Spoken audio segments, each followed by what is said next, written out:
Kwambikiro ma visitors kana tumwe watu mutoro bachiro rechikadzi zva.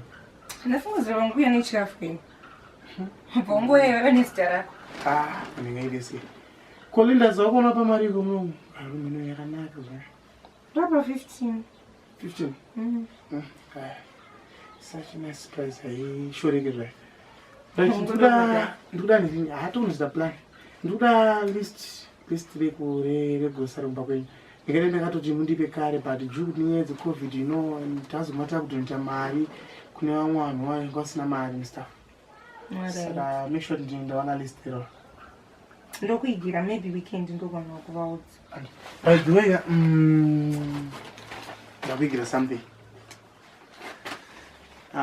It's for you. It's for you. Yeah. My pants. Yes. Sikantuno chinjandi. Chinjaka mnamdo chinjira. Hapo yafuti ni one color. Handred is your favorite. Chile favorite yangu. So I pay. Vanessa nongondona nongwa kuti ngondopfeka one color. Feni. Chi. Yunga bwene one color. So are you saying with you wanoratidza ndo wapi? Wapi wanoratidza? Iwe zvafuna kuti nongoramba ndichingopfeka mapenderi. So ndiana nozviona. Iyo zvimukati zvinozikana nani? Zvimukati zvinozikana nani? Shava vanozviziva izvi. Saka paupenda ku. Haya, uchatengera newe wacho nayo. Wacho unoratidza ndachakutengera. Pamwe angasitora angu futi mapende acho iwaya. Yezvako.